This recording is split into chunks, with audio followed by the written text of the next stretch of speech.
Are you new to real estate, or are you just looking for a quick refresher? You've come to the right place. I'm Cheyenne Taraciano, and this is The Road to Sold. Today we are going to be talking about understanding the process of an escrow and taking a deeper dive into the functions that escrow performs on a day-to-day basis to process your file from beginning to end.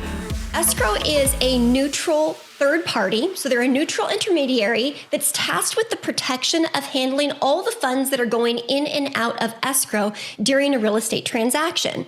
What's important to understand is that escrow is only authorized to act upon written agreement between all of the parties within the transaction.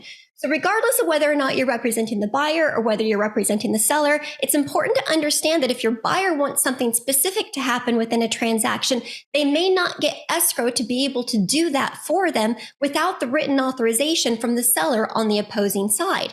Escrow is completely neutral. They have to make sure that every single step along the way during the transaction, they have to practice in that neutral territory. So it's only upon the written instructions from all parties involved that they're allowed to fulfill whatever task happens to exist within the escrow process.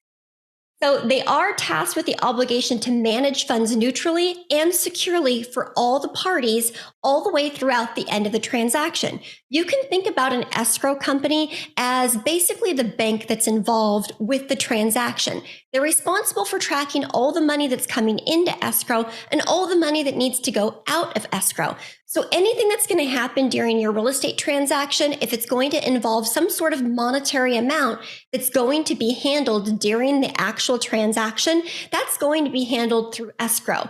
And that's the way that you want that handled because they're that neutral third party. So sometimes you have to ask yourself, what if something goes wrong within the transaction and we have money that's changing hands, money that's being held for that period of time during escrow, and escrow is the person who's going to function as the money holder. So they're that neutral third party where all the money is going to come into, and they're going to manage it, and they're going to hold it, and they're going to have a fiduciary responsibility to make sure that they're only holding that money until they received written consent from all the parties to distribute the funds that happen to be there. So in order for escrow to be able to do this, there's a lot of documentation that's involved on the process of escrow that they need to have completed by all parties in the transaction. That includes the buyers, the sellers, the lenders, and everybody else who happens to be involved, the listing agent and the selling agent as well. So we're going to dive a little bit deeper on the process of escrow, the documentation that may be involved, and the steps that need to happen for them to be able to fulfill their obligations as that neutral intermediary to your transaction.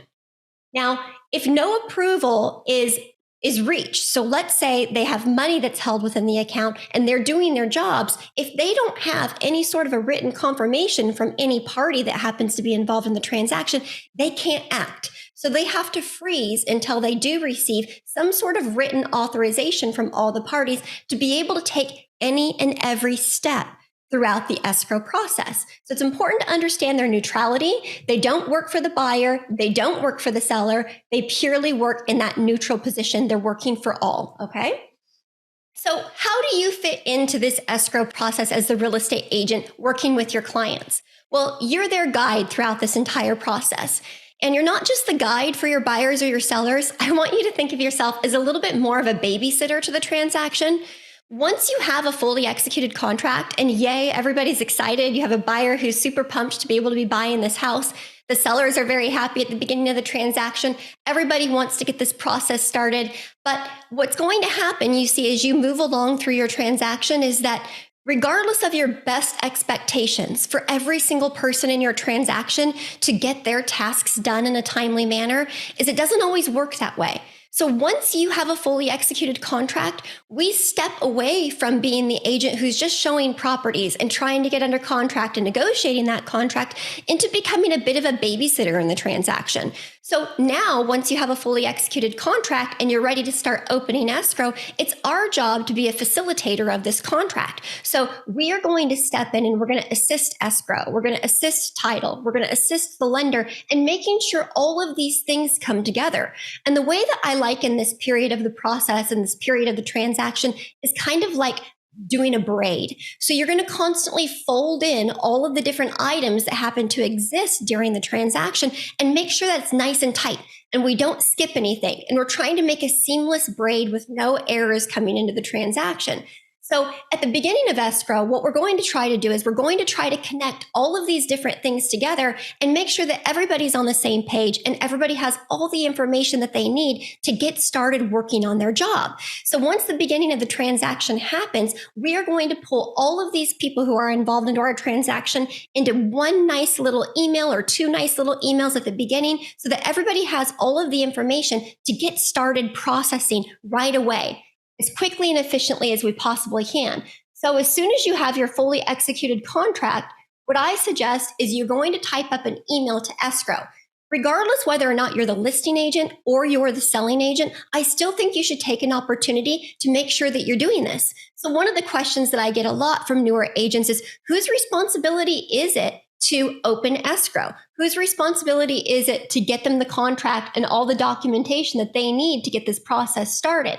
And I always say, don't leave the details to the other person who's involved in the transaction. I don't care whose responsibility it is to open escrow on the transaction. I still think that you should practice due diligence and always be proactive in your transaction. So I'm going to recommend, regardless whether you're the listing agent or the buyer's agent, that I want you to take an opportunity and I want you to email escrow as soon as you have an executed contract. So when you get that executed contract, the email that you're going to type up to escrow is going to have every bit of information that they need to prepare their escrow instructions. Now, I want you to imagine this. If you're in a very busy market and demand is extremely high, that means your escrow officer is going to have multiple files on their desk. I've seen escrow officers with 20, 30, 40 files sitting on their desks that they have to get prepared for and start typing escrow instructions on. So there's somebody who's in escrow who's tasked with the obligation of retyping something called your escrow instructions. And in order to type up those escrow instructions, the contract that you provide to them has to be incredibly clean. The cleaner the contract, the cleaner your escrow instructions. The more details that you can provide escrow up front in this email, the faster you're going to get your escrow instructions out. Sometimes escrow literally cannot provide the escrow instructions quickly enough because they're missing some really imperative details that maybe the listing agent or the selling agent hasn't provided them yet. So this is your opportunity to make sure that they have every single thing that they need. Now, I always ask you guys to step back and pretend like you are the person who is on the other side of the transaction. So at this moment in time, I want you to step into the escrow to the person who's working in escrow who has to type these escrow instructions. And I want you to imagine that you have 20 files on your desk, right? That's a pretty daunting challenge. You have 20 files that you have to type escrow instructions for. You need all of the details for every single one of those files that are sitting on your desk. So you get to work in the morning, you grab the file off of the top, you open it up in front of you, and you're trying to find the details. What's the commission? Are there any additional fees? What's the legal name of the buyer? Is it correct inside the file? Who's the seller? What are the details with this transaction? Is there an HOA? Do you have the HOA's information? Who's the lender that they need to reach out to? Do they have the lender's information?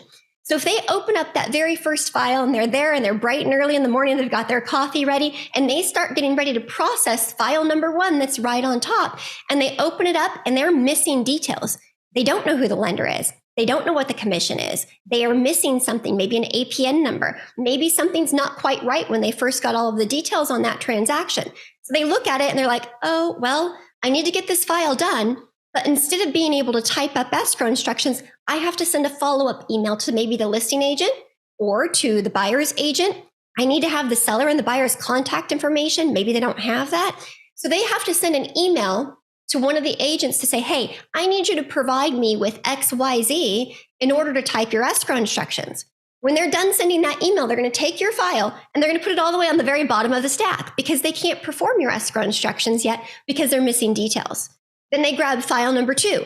They put that out in front of them and they open file number 2.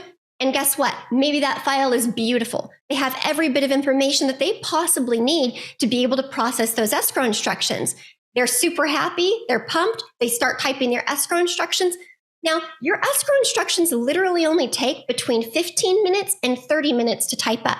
That's the length of time it takes somebody in escrow to type escrow instructions and to get the escrow instructions out to all the parties that are involved. But that's if and only if they have all of the information.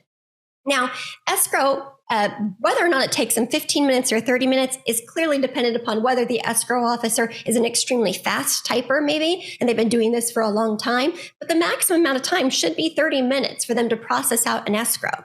So the only reason you're not getting your escrow instructions in enough time from your escrow company is your files aren't clean. And, once you get very familiar with working with escrow companies in your specific location, the escrow company, again, we're putting ourselves in their shoes right now. They know the agents that are out there who do incredibly clean and good work. So sometimes if they're looking at those files and they go, oh, hey, that's a file from Cheyenne Traciano. Man, her files are so clean. I absolutely love working with her. They might just grab that file faster because I'm kind, I'm gracious to them, my files are clean. So I get everything to them right away. And they think this is great. I can do my work faster. And then maybe on their desk, they have a file from an agent who's extremely negative. Maybe it's difficult to work with that person. Maybe their files are an absolute hot mess. And they know that every single time they touch the file, that it's going to be a long and frustrating process for them because they're not provided the information. And not only are they not provided the information, but sometimes that particular agent is difficult to work with. So when you're working with escrow, I want you to understand that these are people that come in to do their jobs every single day. They have a ton of files on their desk. And it's really important that you treat them with the respect that they deserve and give them as much information as possible because we want to make their job easier because your file is going to run a lot smoother and more efficiently if you're able to make sure that you get them everything they need in a timely manner. So the question becomes, what does escrow need to do this and do this quickly and efficiently for me? Because I want to make sure I'm representing my buyers and sellers to the best of my ability. So let me make this easy for escrow. So what we're looking at is an email to escrow that's going to prompt all of this. They're going to need a copy of your fully executed purchase agreement. Now, technically, if your contract is not fully executed, meaning maybe you missed an initial, maybe you missed a signature on one of the pages. Technically, that contract is not executed. You don't have a fully accepted escrow. You don't have a fully accepted contract. Therefore, escrow technically is not supposed to be opening if something is missing within that contract. Usually they're still going to type your escrow instructions if you're just missing something small like an initial, but they do have to have that fully executed later. So they're going to need a copy of the fully executed purchase agreement. The next thing that I like to include is I like to give them a copy of the full detail report from the multiple listing service. This will show all the listing agent's information. So they'll have the listing agent's name, the listing agent's phone number and cell phone number. They're going to have what the commission is that they're offering the selling agent. That's just per the MLS, but they'll have that listed on that report right there. They're going to have details about the property, the correct APN numbers. They're going to know if there's an HOA. They'll know if there's a Melrose. They'll know everything that they need to know about the property. Just like you want that information and your buyers want that information, it's going to make escrow's job a lot easier. So I like to provide that to escrow. If there happens to be a homeowners association, it's very important that you reach out to whoever the HOA is and make sure you have the correct phone number for the HOA association. It's one of those things that takes a long time for escrow to be able to get is that homeowners association documentation. So you want to make sure in your initial email, you have the name of the association, the phone number of the association, and any details you can provide to them, maybe even the correct email address. That might require you picking up the phone and calling the HOA yourself, but so be it. Let's be that babysitter. Let's make sure we get that job done. So if there's an HOA, let's get them the information. You also want to include a copy of the buyer's pre-approval letter from the lender. Now, escrow really doesn't care who the lender is. They don't care one way or another. Remember, they're a neutral third party, but they do need to send a package to the lender so the lender can get started with their job. If you don't tell them who the lender is, the lender's cell phone number and the lender's email address, how are they supposed to prepare the documentation to get it over to the lender? That's something else that they would have to hunt down. So again, they don't care who the lender is, but if you give them the information, it's going to make their job easier. You're also going to want to give them the name and the contact information for every single party involved. The listing agent and the listing agent's cell phone number and email address. Same thing for the buyer's agent. Their name, their email address, and their cell phone number so they can get a hold of them. Same thing with the lender, the HOA, and you also want to get the seller's information and the buyer's information. So you want to be able to provide them with your buyer's email addresses for all parties. So if there's two buyers, they need both of the buyer's email addresses and both of the buyer's cell phone numbers. Put all of that inside your email to escrow. Now, it's also very common that agents, both the listing agents and the buyer's agents, use a transaction coordinator when they're working through their transaction.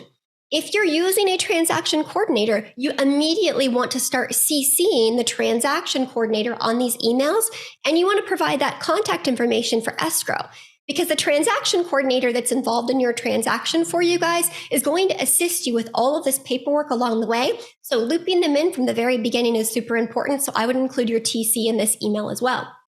Now, you also want to let escrow know ahead of time any oddities about your clients. Now, the assumption is that your clients are, maybe they're local and they're going to be in town for the 30 days of your transaction or the 45 days of your transaction. But if you have a seller or a buyer who tells you, hey, we're going to be going on vacation. We're going to be gone for about a week and we're going to be unavailable. So I need to make sure that I have everything nailed down and buttoned up before I take off.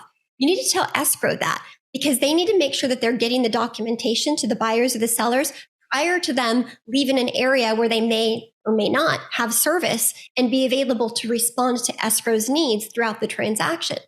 Some of the things that we also run into is maybe you're working with a buyer or seller, and let's just say you happen to be working with a Mr. Seller, and the seller maybe is going through a divorce or has just recently been divorced. The escrow company needs to know that, because they might have to do an interspousal deed. Maybe that's showing in both the husband and wife's name still. So that could be an oddity you have to deal with. We've even seen some very unusual things, for example, where one of our clients is literally out of the country. That adds a layer of complexity for escrow, because there are some documents that need to be notarized.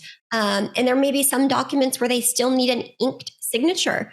I'm really thankful because now in today's day and age, we have a lot of digital signatures that can be done, but that's not always the case.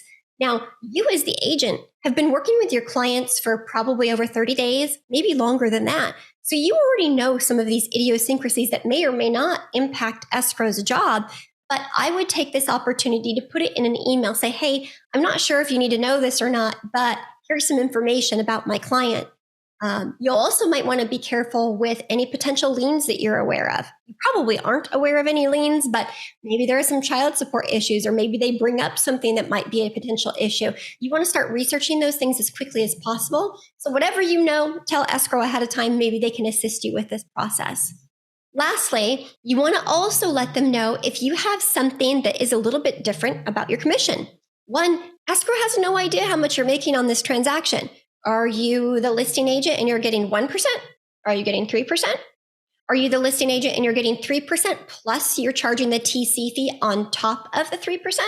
They need to know this. Not only does escrow need to know what your commission rate is, but they need to know if you have a TC and if that's in addition to the commission or if it's a deduction from your commission. Same thing with any administrative fees. Are you charging an additional administrative fee? Not only do they need to know if you're charging an additional fee, like a TC fee or an administrative fee, but if you choose to charge your buyer or your seller an additional fee for, say, TC services, you have to prove to escrow that you have the authority to charge that fee. So wherever you are applying this fee at, they need the documentation to prove that. Now, it's always the best recommendation that you're putting your TC fee, if you're the listing agent, inside your listing agreement, or any additional transaction fee or administrative fee, that should be in your listing agreement. So if that's the case, escrow would need a copy of the listing agreement showing that you have authorization to charge the seller those additional fees, because they cannot act. They cannot just take fees from somebody. They can only take fees if it's upon full written consent. So again, that's where this is applying at.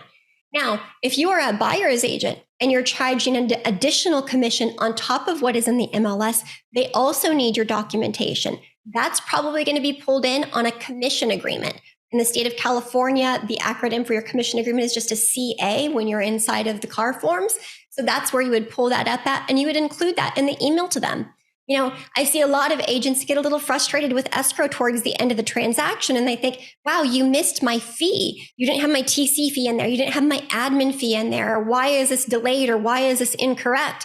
I will guarantee you 100% of the time, well, maybe we should say 99% of the time, usually if escrow has an error within their paperwork, it's because of the lack of the agents to provide it to them up front in the transaction, or with any sort of time frame that gives them the accurate time frame to be able to process this.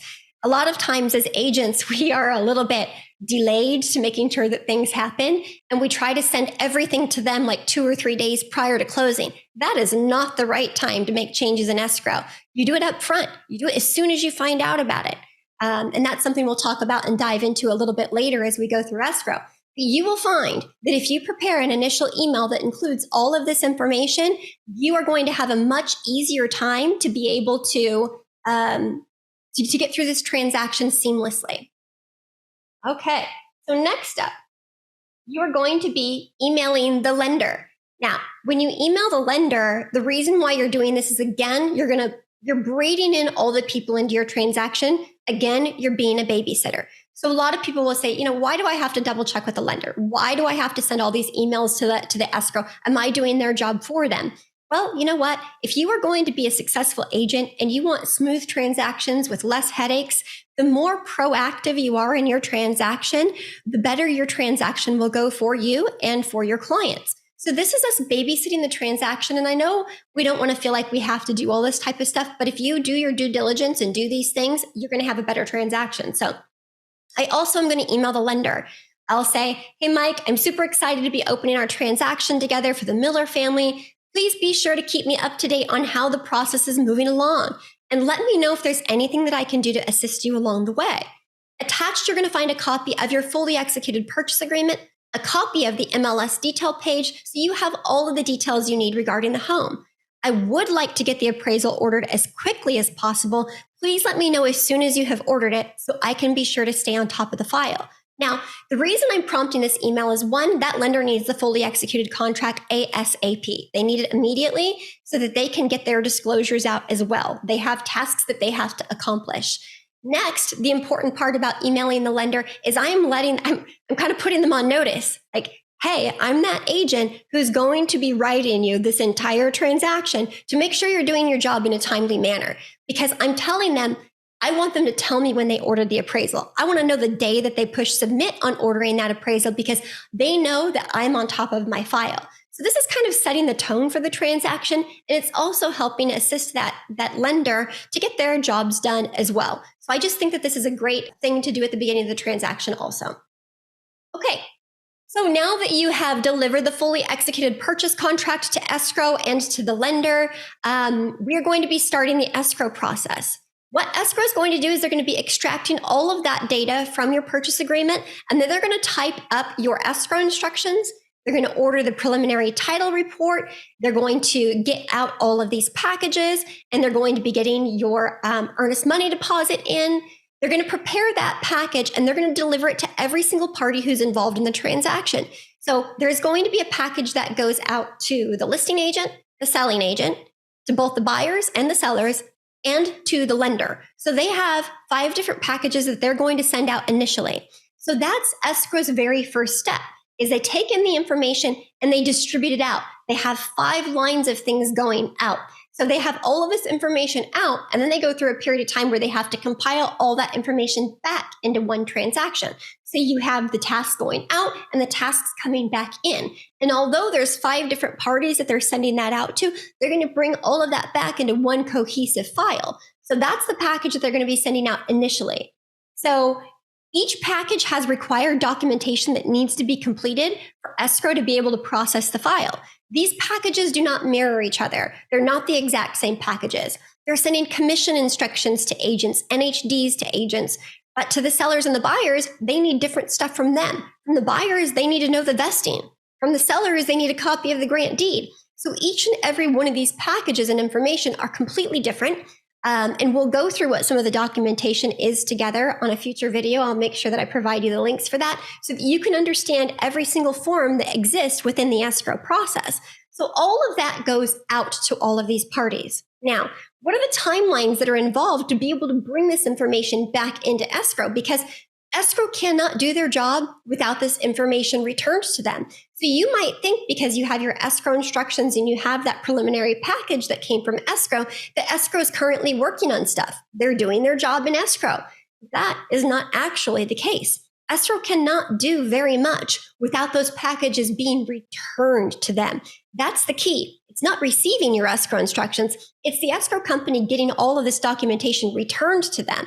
Now, per the contract, the escrow documentation is required to be returned to them within 5 days of its delivery. Now, usually escrow is pretty good. They're going to get you your packages within the first 24 hours to 72 hours. I would say the first 24 hours. They're pretty fast these days.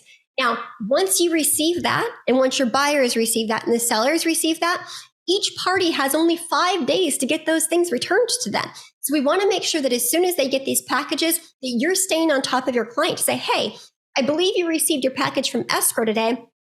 Please let me know if you have any questions regarding any of the documentation that you received so we can go through it together and then we can get that returned. Just so you're aware, we have to have all those items returned to escrow as quickly as possible and definitely within a 5-day period of time. Now, where are you going to be finding this information in the contract? Because as an agent, it's not just knowing this information, it's being able to refer back to your contract so that you can find all of this information. Now, if you're looking at the earnest money deposit, which escrow has to have to be able to open up their escrow, that's located on your residential purchase agreement, page 1 in paragraph 3D1. Now, I've extracted that from the contract and blown that up on the screen so that you guys can see that. And when you look at D1 on the bottom, it says the initial deposit was going to be $5,000. Now, the initial deposit was due within 3 business days. We're going to keep talking about business days versus calendar days throughout your contract. The majority of your contract is written to calendar days. So if you're counting the days, you would just count normal days. Well, when you're talking about an earnest money deposit, you're talking about business days. So if you have a fully executed contract on Thursday, they're going to count Friday. They're not going to count Saturday and Sunday, and then they'll continue counting when Monday rolls around. That's when the initial deposit is due. So they have 3 business days to be able to do that. Now, when you move on, you're going to move on to the deposit, and this is going to go to all the way on page 4 of your residential purchase agreement. And again, I've extracted that section. It's paragraph 5A that's going to talk about deposits. On 5A, you're going to see under number 1 that buyers shall deliver the escrow deposit directly to the escrow holder in a method. Well, actually, let me back up a second. I want to go to just paragraph 5 at the very top. When it says that the buyer represents that funds will be good when deposited with escrow holder. And then in paragraph 1, they're talking about the delivery of how that deposit is going to come in. Now, per the contract, we're going to be delivering the deposit via a wire. It's very important that when you're dealing with funds in escrow, you're using a wire to do that. There are some agents or maybe some old school sellers or old school agents who still want to maybe provide a check. We don't do checks anymore when you're talking about deposits or at the very end when you're talking about the closing funds, because what we're talking about is funds good. So in paragraph 5, it used the words that funds will be good when they're deposited to escrow. Now, funds are not considered good funds if it's in a personal check, because that's just a piece of paper. It doesn't mean that the money has been extracted from that bank, nor does it mean that the money is in that bank account to even be able to use it. So it's very important that you understand that funds good is considered a wire. That money has left their original bank and it is deposited directly with escrow. There's a lot of other reasons why you don't want to use checks as well. There's a lot of responsibility on the agents, if you're a listing agent or a buyer's agent, to take somebody's funds in hand. A lot of times you can be faulted for mishandling funds if it's not deposited or handled correctly. So we are trying to remove all of that from your transaction. You never want to touch any funds in this process. You want everything to be wired. Another reason why you would never want to accept any sort of a personal check in a transaction, and you don't even want your sellers to do it, is because in this day and age, there's so much fraud that exists. Now, a check has everybody's personal information on it. It has their home address, it has their names that they're using for their bank account, has their routing number, and it even has their bank account number. There's a lot of money I could steal if I know that information. And now they're putting it out there on a check, which is basically just a piece of paper that's floating around. So you really don't use checks. Funds good are only considered a wire. So in paragraph on page 4, paragraph 5, it's saying, well, what if you have a client that wants to send the funds in a form that is other than a wire? That has to be acceptable by escrow. It's not your choice. It's not the buyer's choice or the seller's choice. It's the escrow company's choice of whether or not they're going to accept funds in any other fashion besides a wire. And I really don't recommend it. And I would never recommend any escrow company does it either. We want to make sure we're wiring funds because a wire is the only way that you can have funds good in a transaction. Okay, now we're moving on to the contract timelines. Remember how I told you that you have 5 days from once you receive your escrow instructions or anything else to return those items to escrow? This is where you're going to find it. So you're looking at page 2 of your RPA, and we're going all the way down to paragraph 3 in. Now, paragraph 3 is the gigantic grid. That grid goes from pages 1, 2, and 3 of your RPA. So you are finding this on the bottom of page 2, paragraph 3, and 2. You will see that it states that you have to sign and return the escrow holder provisions and instructions 5 days after delivery. So this is a very important timeline to make sure that you guys are meeting that timeline, and this is where you find it within the contract. Okay, next up, again, referring back to your purchase agreement, if you are looking for escrow's responsibilities and tasks that are built in within your purchase agreement, you're going to find that on page 12 of your purchase agreement, and you're looking at paragraph 19. Now, the very first paragraph on paragraph A, 19A, you're going to see all the reflected paragraph numbers within the contract that escrow has to pay close attention to. So it's going to tell you paragraphs 1, 3A, 3B, 3D. These are all the paragraphs that escrow has to pay close attention to in order to do their jobs and to function as your guys' escrow. And that's where you're going to find it in the contract. Okay, next step. Now, what I've done is I've created a bit of an escrow flow process so you can see how this happens. The very top is some of the stuff that we've already talked about. We've talked about the fully executed purchase contract and all the pre-work that the escrow company has to do. Now, once they get all the escrow instructions sent out, you can see I've teased this apart into 2 sections, seller obligations and buyer obligations. They're 2 totally different things. Then, as soon as your seller obligations and your buyer obligations are met, it's all going to come back into escrow, and then they're going to do all of their closing work. Now, when we're teasing this out between seller and buyer, this is considered escrow processing. You're in the escrow processing phase, and that's what we're going to go through next. I'm going to make all of these a little bit bolder so that you guys can see them better on screen. Okay, so we're stepping into the seller side of the transaction. So the first thing that the seller needs to do is they're going to have an escrow, they're going to do this together, is they're going to review the preliminary title report. When they get that title report in, you want to make sure that there's no liens or judgments or loans that are reporting on the title. The liens that might pull up on a title, they're going to have to be resolved prior to closing. So one of the aspects of escrow, once they order this title and they get that back in, as soon as they get title in, they're reading every single line of that preliminary title report to see if there's anything that could cause your transaction to be delayed. Now, a lot of times there's a lien that pops up on the seller that the seller is completely unaware of.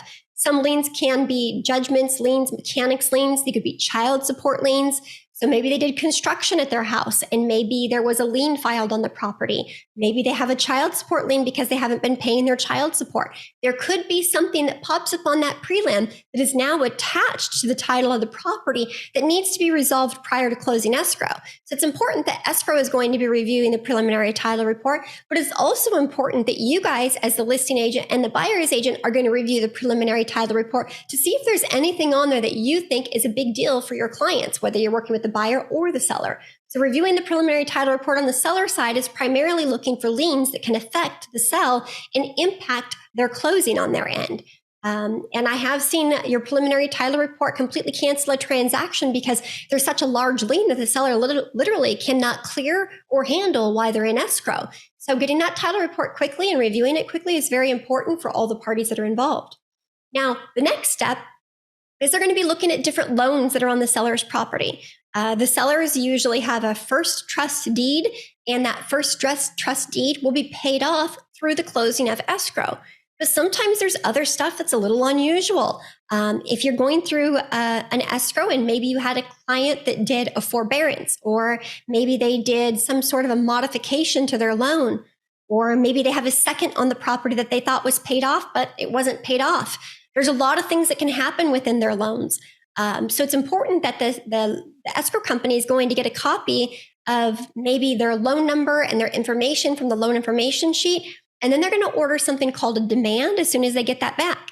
But the escrow company can't order a demand to verify these loans that are on file until the seller completes it and returns it to them.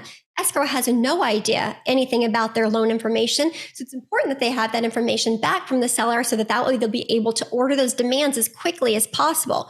So if you get those documents back to escrow within 5 days, they're ordering that demand within the first 5, 6, 7 days of escrow. You know of any hiccups. If the seller does not return the documentation quickly, maybe they take till day 15 or 16 to return it, escrow can't order a demand without loan numbers. They can't do that. So to be able to review those loans, they need to have that seller package back so that they can double check the demands to verify the payoffs that might be there on the loan. Okay, so the liens and judgments. We have to clear any of the liens and judgments. And what will end up happening is, let's say that there's a lien that pops up and the seller says, you know what, that lien was paid for. We have to get a supplement from title to show that that lien was paid for and to get it removed off of the prelim. So we have to have the proof of whatever liens and judgments happen to exist, and that can take a little bit of time to resolve. Next up is something called a statement of information. Now, a statement of information is one of those things that your seller is going to get, and they're asking for everything, every single bit of details about the seller, from their full names, whether or not they've been married, where they were born. They're going to ask for their driver's license number, their social security number, their residences for the past 10 years, and they're going to ask for their employment for the past 10 years. It asks a ton of personal information. And sometimes your sellers might think, gosh, I don't want to complete this in full. I'm not going to give them a full 10 years worth of my residence. I'm just going to do my most recent. Or they may fudge those dates on that a little bit. But it's really important that when they get the statement of information, which is also known as an SI, once you start working in this more frequently, is that they do fill it out correctly. Because the reason why they're doing this SI is because the SI is going to go to title, and title is going to start working on finding out whether or not there are any liens that are existing under their name.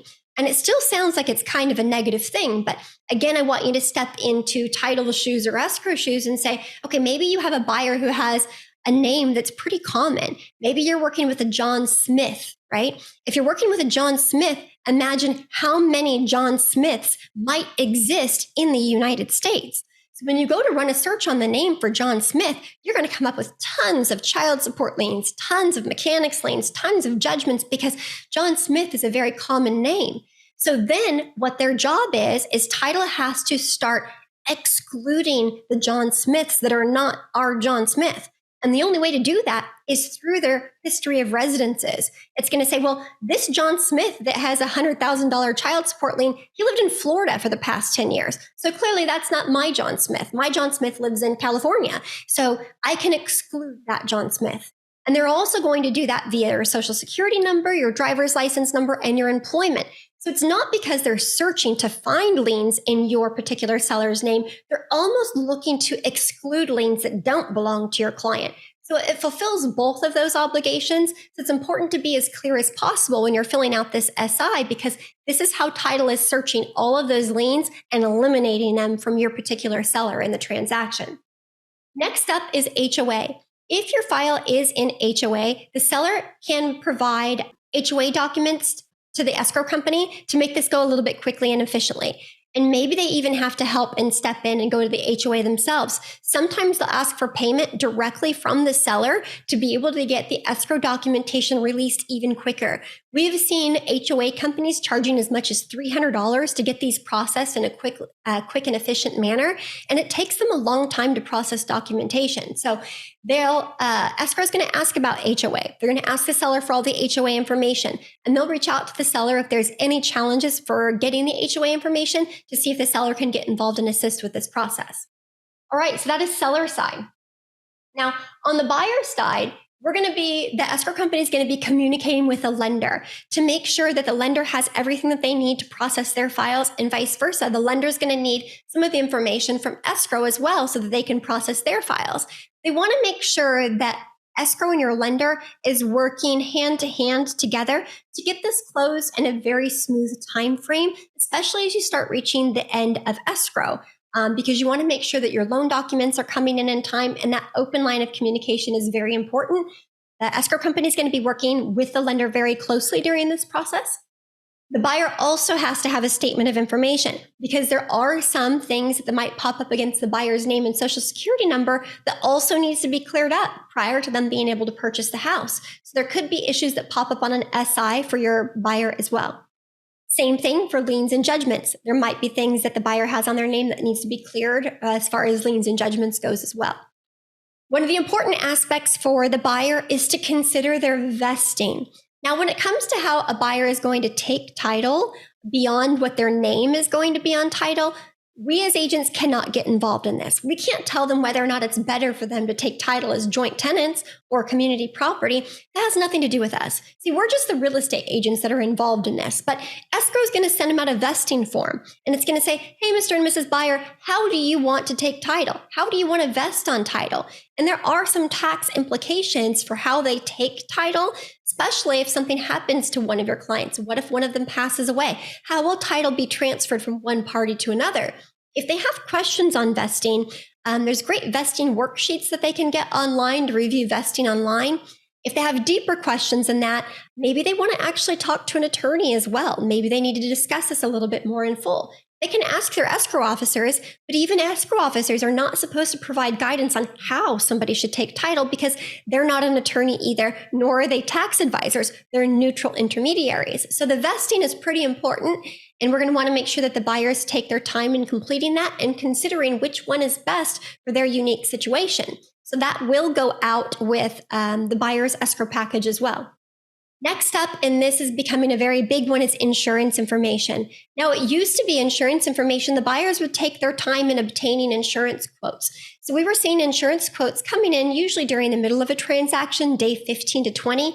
Sometimes they wouldn't get an insurance quote until the very end of a transaction. But the state of California is becoming very complex when it comes to insurance, and now we're wanting our buyers to start shopping for insurance as early as possible. Insurance is getting much more expensive in the state of California. They're changing boundary lines as to whether or not insurance is considered in a hazard zone or not. They're requiring more from the buyers. They're requiring pictures of homes, the roofs, how close the fire hydrant is. It's becoming much more complicated to get insurance in the state of California. And it's not just California. There are other states that have some challenges as well, but California is definitely going through a little bit of a rough time. So we want your buyers to be shopping this insurance policy as quickly as possible. Now, whatever insurance company they end up going with, escrow has to get a copy of that insurance policy or what the insurance policy quote is, because that is going to be paid for through escrow. Now, usually most of our clients, if they're going to be getting a loan, they're going to be doing what's called an impound. So they're impounding their insurance into their monthly payment for their mortgage. But escrow is going to prepay usually an entire year of escrow. So the policy is going to come in with a 12-month, maybe even a 13-month is what they sometimes collect on the policy in escrow. So that way that money is on hold and can be going into their impound. So that way it's deducted, whatever the policy is, divided out by those 12 months, that will start becoming out of their mortgage payment. Now, escrow doesn't do the impounding. Escrow just has to have the approval and the authority from the buyer that, yes, this is the insurance policy that they're going to use. Yes, they have reviewed that quote and they agree that that's actually what the quote is. And escrow is going to make sure that they sign that quote prior to closing escrow. Some very, very sneaky things has happened within escrow, and you do have to be a little bit cautious. We have heard stories where the buyer got a quote for their homeowner's insurance, and let's just say for round numbers, their quote for insurance was $2,000 that they received from their insurance company. That was usually a verbal quote directly from the insurance company, or maybe they sent it in an email to the buyer. But then if escrow reaches out to who the insurance company is, we have seen the insurance companies up the quote. So maybe the buyer was initially quoted $2,000, but they send the quote to escrow with $2,200 on it. Well, the buyer wasn't aware that it was going to be $2,200. They were prepared for $2,000.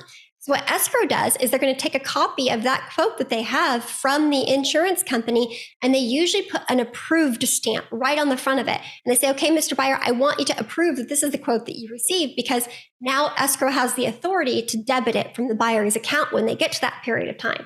But this is something that's a time-consuming process, and it can be a make or break to your deal. So you don't want to wait until you're in the middle of escrow. You want this done extremely quickly at the beginning of the transaction, and you want to prompt your buyers for that. So now what has happened inside of your transaction is all of the packages have gone out to their respective parties. They should be filling out all of this important information that escrow needs to be able to process the file. That now comes back to escrow. So escrow's job really begins, or the majority of their job begins, when those packages come back in. That's when all of their work starts, and they have to work extremely quickly to get through this process. So all of the things that they're going to do is they're going to process the buyer's documentation. They're going to review the vesting. They're going to review all of this information, and they're going to provide amendments to their escrow instructions so that way it's corrected. So you're going to get an amended vesting with the correct vesting on it. You're going to get amended rate and term with the correct lender's rate and term, the interest rates that are involved. They're going to be going through the title reports. They're going to be reviewing any expenses. So all of this comes back into one system that they're going to pop all the details into the system because now they want their system to be correct. Everything has to be checked off there. The next thing that they're going to be doing is they're going to be reviewing every single inspection and report that was ordered within your transaction. Now, it is not escrow's job to determine the results of your inspections. It's not up to them. It has nothing to do with escrow. They're neutral. They're just focused on money and is it approved. So let's say in the contract you asked for a termite inspection. The escrow knows I have to have a copy of a termite inspection because that termite inspection has a fee involved. So maybe the cost for the termite inspection was $150. Escrow has to have approval for that $150. And again, they're going to put an approved stamp on the front of that report and ask for the party who's the responsible paying party that they have agreed to the payment and that the buyers have seen that report. And then it just gets filed. Escrow doesn't care what the report says. They just want to make sure that they have approval to be able to handle that. Same thing with your natural hazard zone disclosures. So the natural hazard zone disclosure is actually, this is a little bit depending upon what area you're working in, the natural hazard zone disclosure is one of those things that's actually supposed to be provided from the seller. It's not provided from escrow. So a lot of times we think that the escrow company has the obligation to actually order this report, and that's not the case. It's the seller's obligation, therefore the listing agent's obligation, to make sure that this is actually done as quickly as possible in the transaction. Now, a lot of people will wait for the file to open escrow and rely upon escrow to order that NHD report, but be very careful because if you're working in different areas in the state of California or in any other state that happens to do natural hazard zone disclosures, it's not always the responsibility of escrow to order the report. It's technically not their responsibility at all. It's a seller responsibility. But regardless, there's a fee that's associated with that NHD that has to be approved. Same thing with the hazard insurance, HOA documentation, home warranty, or any other reports like a roof inspection or things like that. If it was in the contract, that escrow officer has taken a highlighter to your contract and said, oh, it says I have to have a roof inspection. There's going to be a fee associated with that roof inspection. Now, if the roof inspection is not going through escrow and the fees are not paid through escrow, then escrow doesn't need to be concerned with those. It's only things that are going to be going through escrow that they have to make sure lines up in their file. And there's no excuses for escrow. If the contract says it has to be done, then escrow is required to do it. And you can beg, borrow, and plead all you want to, but escrow is neutral, right? So they have to act in accordance with whatever you have in that purchase agreement. If you want escrow not to do something and you want something to be extracted, let's say a termite report, maybe there was something that popped up on the termite report that you don't want to handle through escrow. Well, escrow has to have an amendment to the file. They have to have an addendum or an amendment saying, hey, the termite report is no longer part of this file. We're removing it. Because remember, escrow's acting on written instruction. Their written instruction up till then has said, I have to have a termite report. If you don't want it there anymore, they just can't magically erase that existed. You have to have it in writing from who? Both parties. It has to be from both parties, not just one party wanting to remove that. Now, once all that documentation comes in, all of those inspections come in, and they get approval for all of these inspections, they're going to start an itemization process. This is where it's coming into your closing statement. And they're going to take every single one of these fees that are associated, and they're going to pay attention to whether or not it was a buyer paid fee or a seller paid fee. And they're going to be putting it on the closing statement so that you can have an estimated closing statement and a final closing statement when it comes time to close escrow. So that is the process where you're at right now. So escrows have come in, they've finished all of their processing. Now we're moving into the closing phase of escrow. Now I'm going to pause here. What escrow just had to do with all of that processing, it takes them at least 15 to 20 days to be able to do that. It takes them a long time to process it and process it correctly. We talked about all the things that they have to review and they have to get into their file. Now, what really usually happens with escrow, and this is where problems happen in your transaction, is you as the agent did not do your job when it comes to escrow and managing your transaction. And usually the agents are not being proactive in their transactions. So generally, although those documents are due back to escrow within 5 days after delivery, escrow never gets these back within 5 days after delivery. They just don't. And that's not fair to escrow, and it's not fair to your buyers and your sellers into the transaction because it's causing a nightmare towards the end of your transaction. So usually what we see happen is it's time to close your file. You're in the last inning of your transaction, right? And you've reached that point where your closing might be less than 10 days away, less than 7 days away. And sometimes the escrow company is just now getting their packages back. So they have to cram 30 days worth of work into a 7-day process, right? It's virtually impossible for them to do it. And not only that, but if something goes wrong within that 7-day period of time, which it's going to happen, a lien will pop up. Something weird is going to happen in that period of time when you're ready for closing. You're not giving enough time to manage the problem that may have happened. So this is a big no-no. And this is really where it's happening, is right when the escrow part's supposed to be focused on closing a file, they don't even have documentation back. Now, escrow is always pretty good to follow up with the buyers and sellers. Hey, I'm following up with your buyer package. I'm following up with your seller's package. And they are following up with their buyers and their sellers to get the packages returned back to them. But as an agent, I like to step in at the beginning of the transaction. As soon as I receive my package, I'm on the phone with my client and saying, hey, you should have received your package from escrow. Let's do it now. Let's do it together. What can we do to get this done and returned? Because I want my escrow to go incredibly smooth. Okay, so let's assume that we've done our jobs correctly. Everybody's returned their documentation. We have this beautiful, clean file. Let's get to the closing of our transaction. At this point in time, it's escrow's job to start balancing the file. Everything has been going into that closing statement, and escrow is going to start looking at different things like prorations of property taxes. They're going to be doing interest on the loans, making sure all of that's balanced accordingly. Now, all of those estimated closing statements should have been received by your clients, but if not, they might be sending an estimated closing statement at this point in time so that everybody's aware of all the fees that are involved inside of this transaction. They know what they're going to look like, either the buyer for the funds that they need to bring in to close, or the seller for the expectation of what they can receive in net proceeds. Now, so their file is balanced. All of the fees are in that closing statement that they believe are accurate and correct. It's time for loan documents. Now, usually what happens when it's time for loan documents is the lender is going to be emailing escrow a list of their conditions. So normally there's a couple of pages that are conditions that escrow has to meet in accordance with these loan documents for the lender to be able to get all of their loan documents signed and closed efficiently and correctly. So the escrow officer has to go through all of those loan documents. Now, the loan documents also need to be signed. It's most common that the lender actually sends the loan documents to escrow, and they're usually signed within escrow, or escrow will hire a neutral third-party service notary to go sign these documents with the buyer as well. A mobile notary is often hired from escrow to get these loan documents signed.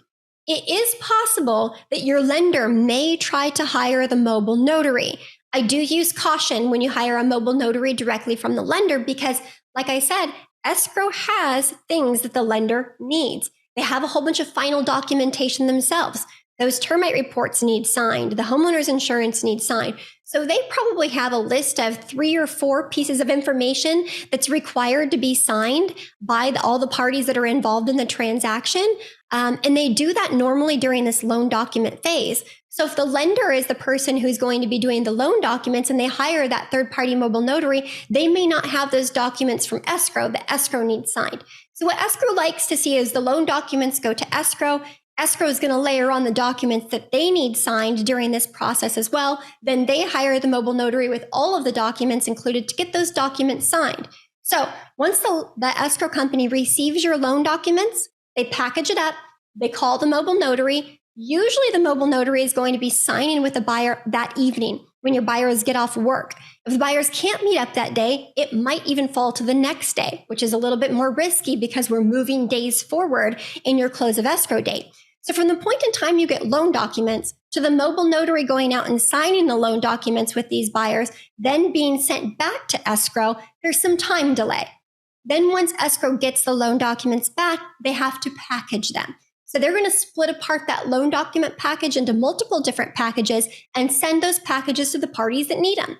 Title needs the information to record, the lender needs back their loan documents, and escrow needs their documents that need to stay within the file as well. So there's a lot of sorting and handling to make sure these documents go to the correct places that they need to be, and that also takes time. So it's definitely not by the snap of a finger that once loan documents are received that your file is ready to go. It takes a day or two or three sometimes. Okay, so that's the packaging. Now everything comes back. They have packaged it all up. Title has the documentation. The lender has the documentation. We need clear direction to make sure that we can record. So normally the lender and the title, everyone says, okay, we're ready to record. Escrow has what they need. Title has what they need. Lender has what they need. It's time to fund the transaction. The lender goes and they click fund. The funds are going to go to title and escrow to make sure that they have the funds necessary in their files to close it out. Once funding happens, then it moves on to recording. Now, depending upon where your transaction is located, funding and recording cannot always happen in the same day. So there are some areas where you can fund and record on the same day, but there are other areas where you cannot fund and record on the same day. It has to fall to the next day. So if you fund on a Thursday, you're probably going to be recording on a Friday if you're in LA County. San Diego County, if you fund on a Thursday, you could sometimes record on a Thursday. The funding would have to happen extremely early in the morning to make that happen. So you don't know, or you have to find out with which area that your transaction is involved, whether or not they do fundings and recordings same day or not. Usually your recording is going to fall to the next day. So if you fund on a Friday, the chances are you're going to be recording on a Monday in LA County. Now, once that funding happens and you get confirmation of recording, the escrow company prepares to close the file. They have to do all the final closing statement and they have to disperse the funds. So the termite company is going to get paid, the roof inspector is going to get paid, all of those bills have to be paid, and the checks have to be cut, including your agent's commission. They also are going to be filing all the necessary reports to the tax authority. So any different 1099s or any different FERPAs that they have to sign, all of that stuff is going to be managed at the very end of closing. And that is where it's going to take you to the closing of your escrow file. Now, one of the things that I always dive into with escrow is we're going to start talking about the exact forms. So we're going to go through every single form that a buyer receives from escrow and every single form that a seller receives from escrow. And I'm going to walk you through every single step and every single form so that you know what these forms are if your client happens to call you. However, I am going to do that on a different day because it's very lengthy for us. So I'm going to do that in a separate recorded session so that you guys can keep this and save this and go back and watch it when you have a specific transaction where you're representing a buyer or you're representing a seller. We just went through understanding the process of escrow. Thank you for joining me today on the road to sold. If you like the information, hit subscribe below. We're going to make sure to give you a lot of great informative information on our channel.